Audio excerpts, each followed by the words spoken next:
you know who the best players on this Georgia team are. But let's talk about who the weak links on this Georgia team might be. Are we allowed to even say that? Are there weak links? No. Okay. Well, we'll talk about something on the Locked On Bulldogs podcast. You are Locked On Bulldogs, your daily podcast on the Georgia Bulldogs. Part of the Locked On Podcast Network. Your team every day.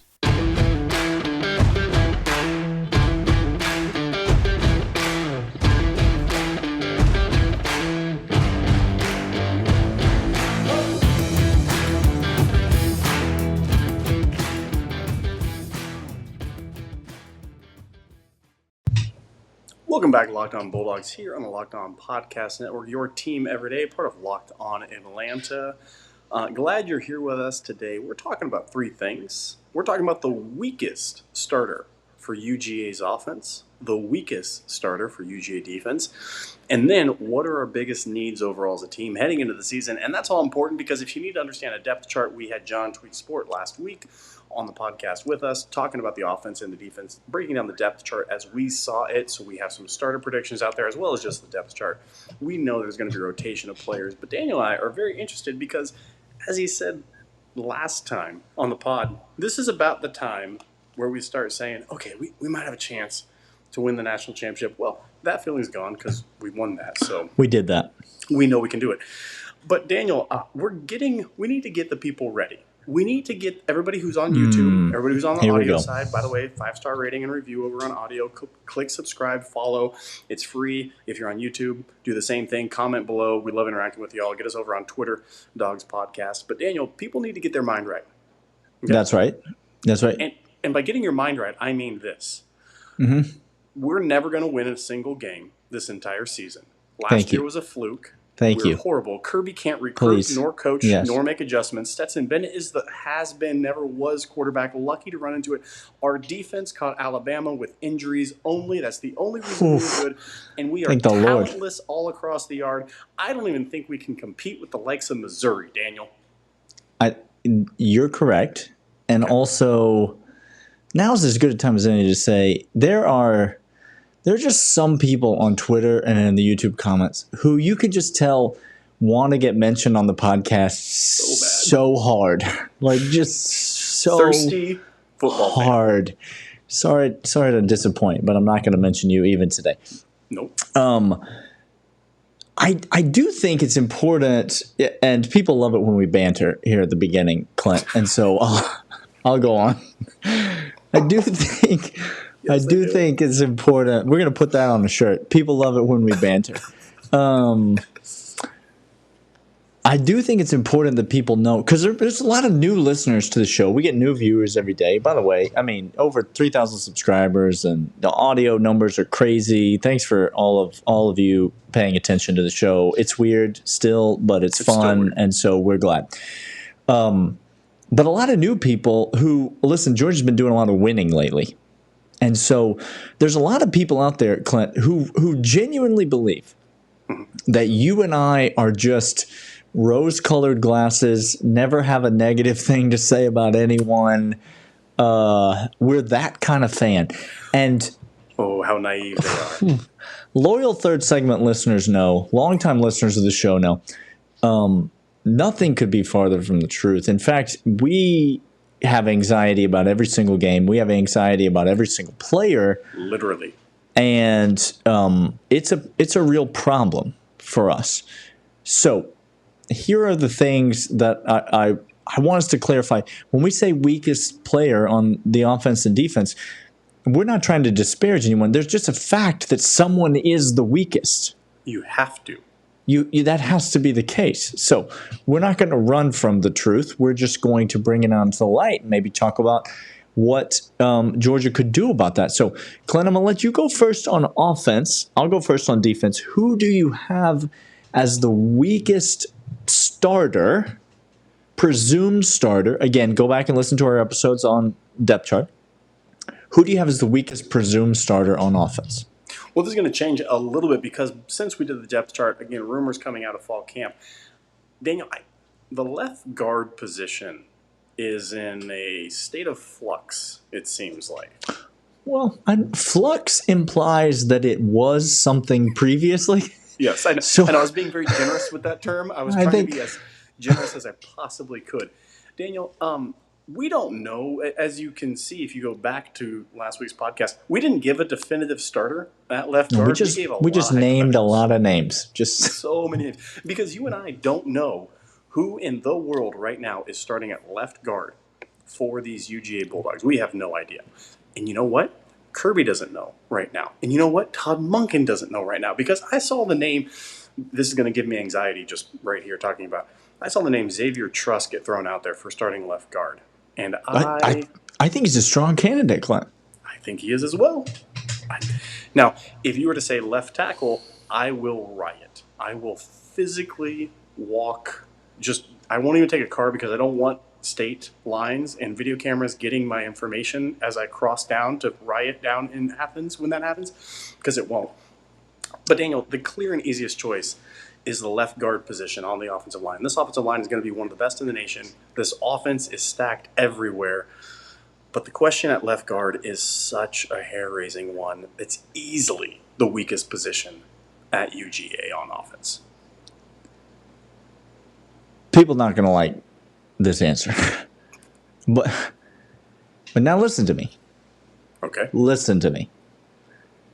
We're going to assume, for the sake of this podcast, that the starters, Quote unquote, on offense are a quarterback, 5 offensive linemen, Yep.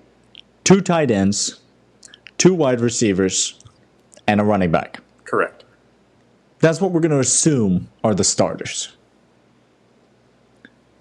I don't think it's the left guard position, because I think anyone who's in that position is actually going to be fine. And I think the strength of the unit elevates the whole of the left guard position. The fact that whoever that gentleman is going to be bookended by Cedric Van Pran and Broderick Jones. Yeah, you're gonna be that's pretty good, okay? Okay, I see your point. But let me tell you who's out on an island, Clint. It's the tailback. And people, because of how much I love Dejan Edwards, think that I'm down on Kendall Milton. That is not the case. Clint famously hates Zamir White. Hated Zamir White his entire college career. I did. But I do not feel that way about Kendall. I think Kendall Milton is exceedingly talented. I think Kenny McIntosh is very talented, even though on the podcast last week I said I don't like it when he gets handed the ball. I think you have 2 choices for the weak link. So before you yell at me about calling Kendall Milton the weakest link, the weakest start on this offense, I think it's either him or Ladd McConkey. I think those are your only 2 choices, or whoever starts opposite A.D. Mitchell. I'm going to assume that it's Ladd McConkey is the guy that's starting opposite A.D. Mitchell at wide receiver 2. It's one of those 2 guys. Or who else? Or who? You don't. If you come with Stetson Bennett, I'm going to laugh in your face. Stop. I'm going to laugh you out of here. So you're barking up the wrong tree. So I don't know who you're going to say. I think Kendall Milton is going to be great, and I think he's had some injuries. We haven't necessarily gotten to see what he's all about. I got no problems with Kendall Milton. This offense doesn't have holes in it, Clint. It might lack some of the first-round draft picks, okay? There are not as many first-round draft picks on this offense as there are, for example, in like an Ohio State type of offense, okay? To be fair, George Pickens was not a first-round draft choice, and many other Ohio State guys were, and we know who's going to be the best wide receiver in a few years. So that's right. But there's no holes in it, Clint. There's no one on this offense who's not going to play in the NFL. There it is. No one. Listen, when we say weakest link, we did not say liability. Kendall Milton is not a liability on this offense. Okay. Thank you. In years previous, we had liabilities. Okay. That's correct. When Chris Conley was our best wide receiver was a liability on this offense. Not Chris Conley, but the others. Yes. The others. Yes, thank you. when he was the best. But the others were. That's not the case anymore with this offense. This offense is just fine. The floor is solid. Everything is good. We're being nitpicky now. And we're saying, yeah, Kendall Milton has to show us because he hasn't shown us to be a strong link. He showed flashes. And to your point, that offensive line as a group, going to be just fine. Going to be just fine. Hey, we're going to come back after this, talk about the weakest starter on the defense. But first, I want to talk about BetOnline. BetOnline is your sportsbook expert. Daniel and I use them all the time. We will continue to use them because you know what? We're delinquents who love betting, and college football season is here, and season win totals are out, and over-unders. And if you can get in-conference games, it's incredible. Go ahead and take the under on Vandy SEC totals. You're going to go ahead and cash that all day long. This is the type of thing that we do over on BetOnline, and during the season, we're going to do locks every single week. Last year, we made you tons and tons of money. We were something like an 83% clip, which is unheard of. Because, again, Daniel and I love betting, and we love BetOnline, your sportsbook experts. They're the official partners of Locked On Bulldogs and Locked On Podcasts everywhere. BetOnline, your sportsbook experts. Daniel, defense, again, much maligned, much talked about, much interesting conversation about all those starters needing replaced. We did the depth chart. I went with offense out of the gate last time. You need to go with defense starting out of the gate this time. Who is the weakest starting player on this UGA defense? This one's hard, but for a different reason. Because there's a handful of people to choose from. Yes, there are. Okay. Now, again, I don't expect any of these guys to be bad, but let's be fair, Georgia fans. Let's be fair. Please. There are some positions on this defense who could be bad. Like they could be. We don't know. And one of the options is bad.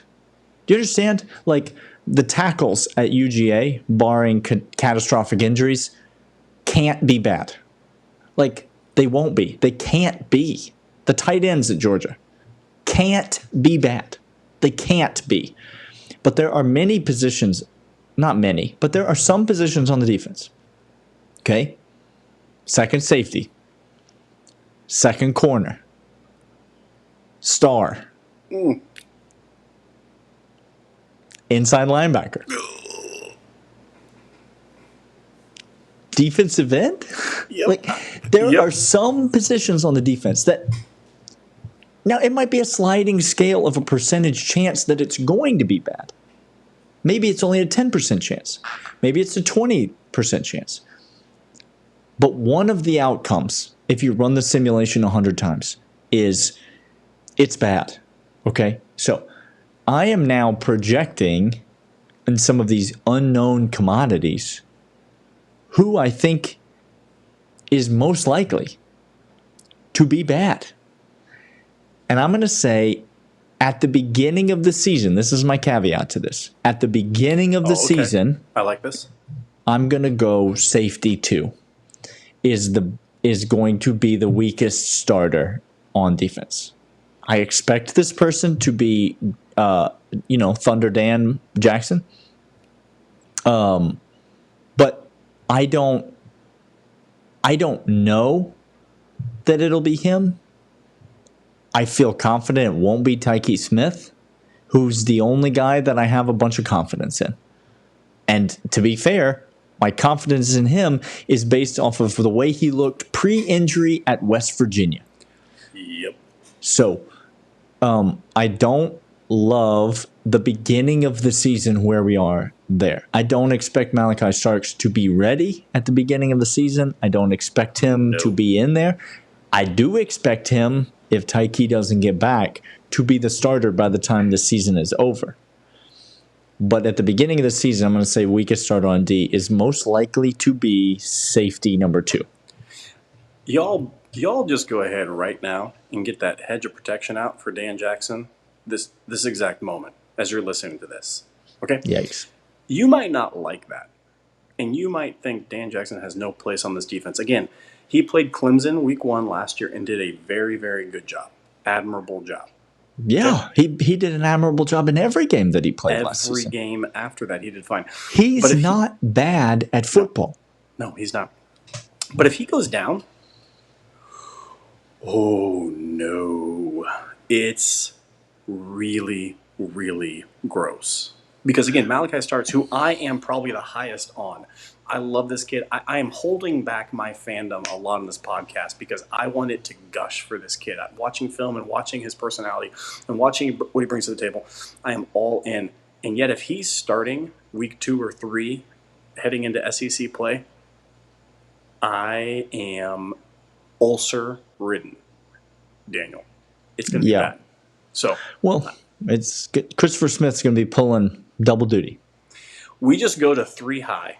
we just go 3 high and we throw a linebacker on there. We say, screw a second safety. Let's get a third inside linebacker out there. Do a Thomas Davis type situation and go 3 high, which I wouldn't be totally against, to be completely honest.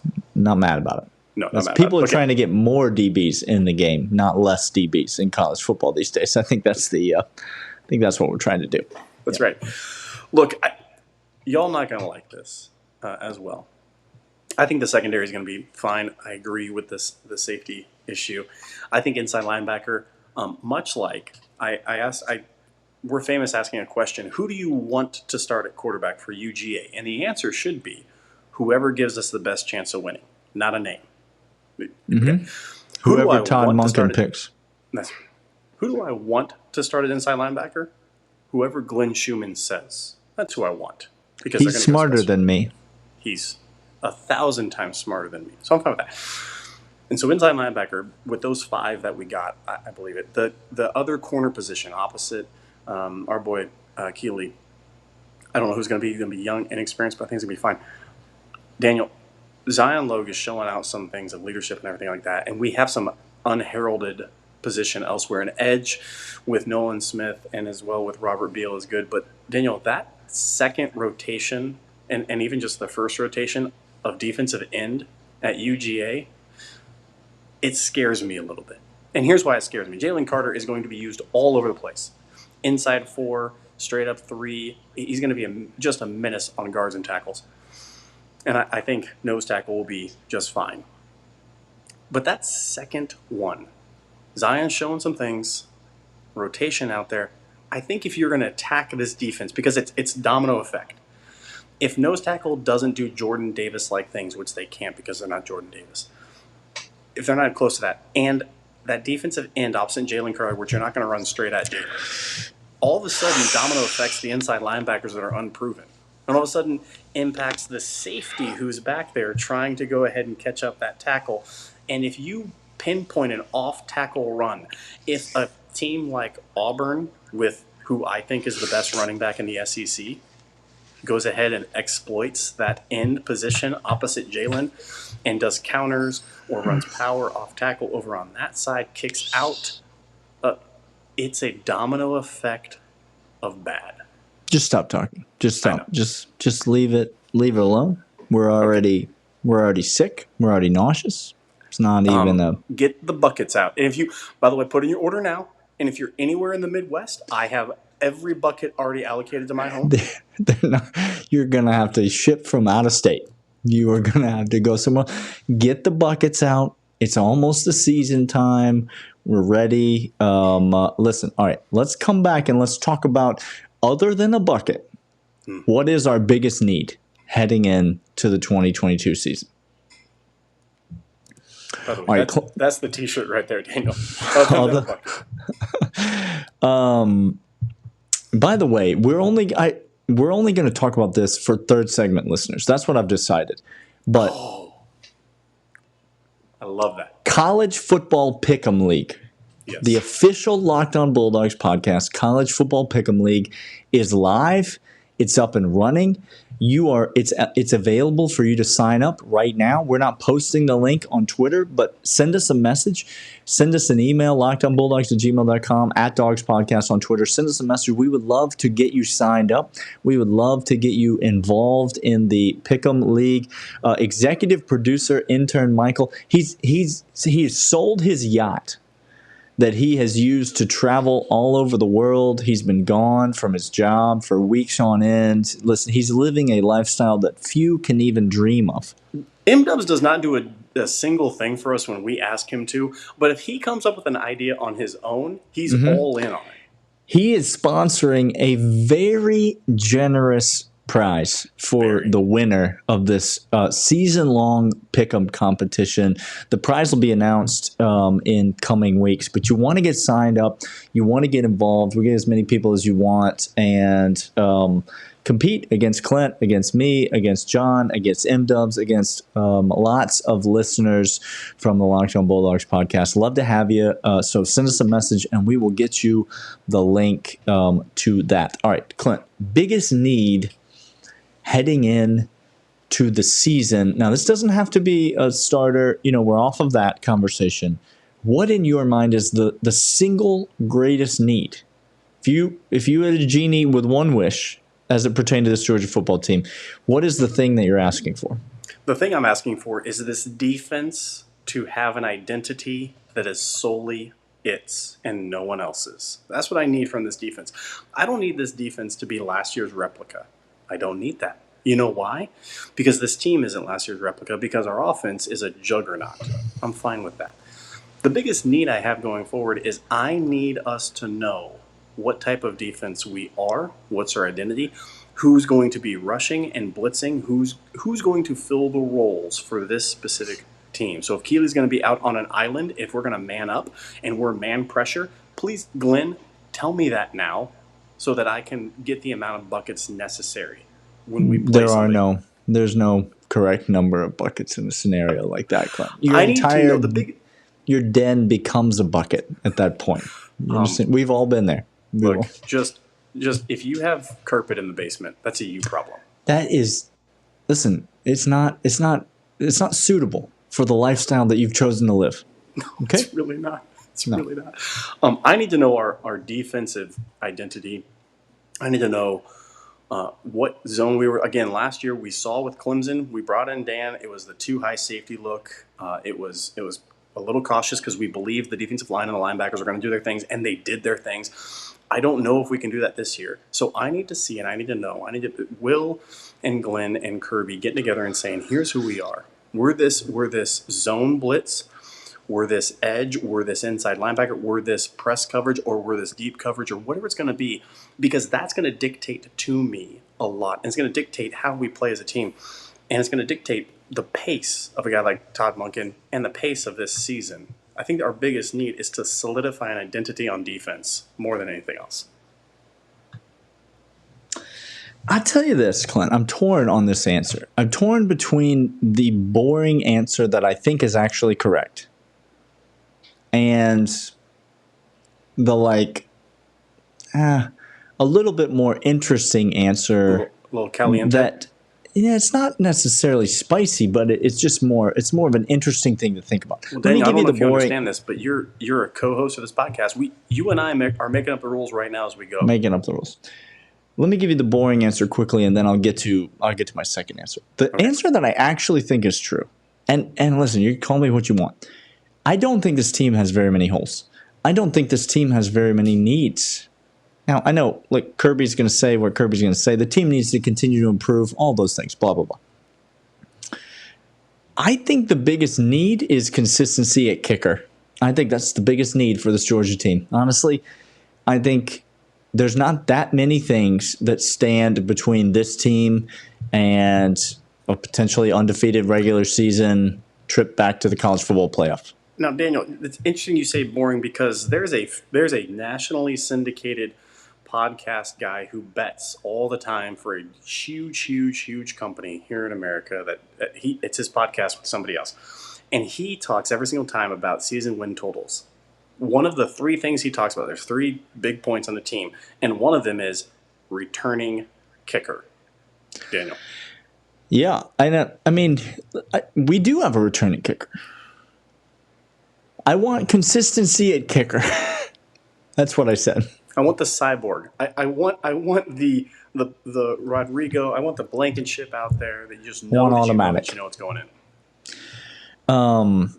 Let me give you my dream biggest need heading into the season. I might be a little bit. Now, I might be falling prey to Kirby here. You can talk me off the ledge.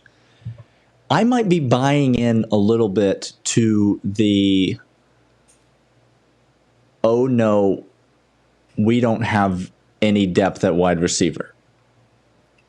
Because when you look at the depth chart, Clint, Denialen's out. Arian Smith's out. Oh, we didn't even talk about that yesterday. Arian Smith, by the way. By the way, you will never see him suit up in a UGA uniform again.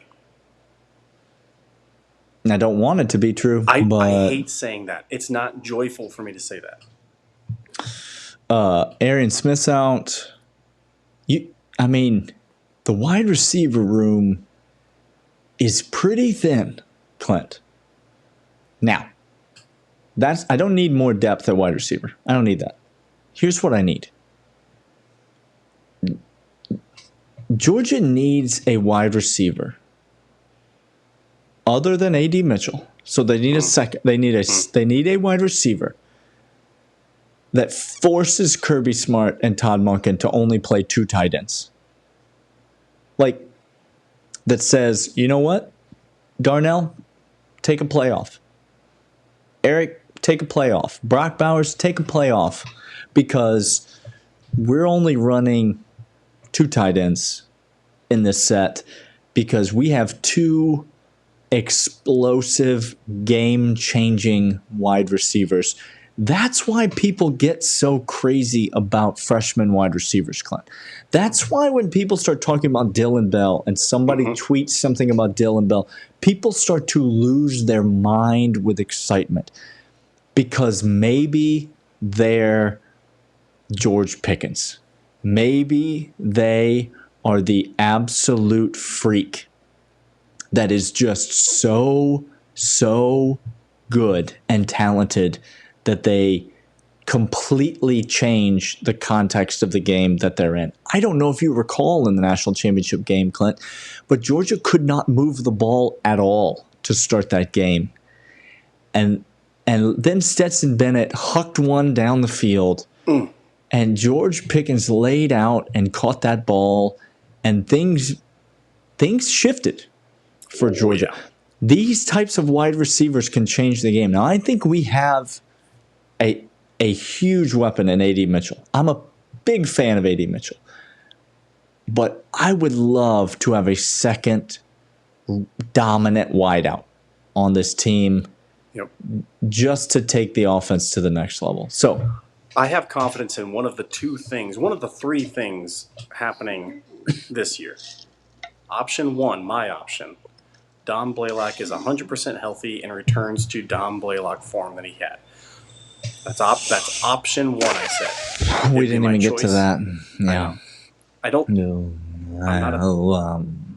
Again, I'm a betting man. I wouldn't place money on that, Daniel. And that pains me to say because I love Dom Blaylock. Okay, option 2, Kyrus Jackson turns into that guy, and he's healthy all year long, and he does it. Okay, he was a safety blanket for Stet. Now the percentages of that increasing are happening. Or option 3, A.D. Mitchell 2.0, lightning strikes twice in 2 years. And we have somebody else who comes onto the scene like A.D. Mitchell did when he was first year at Georgia.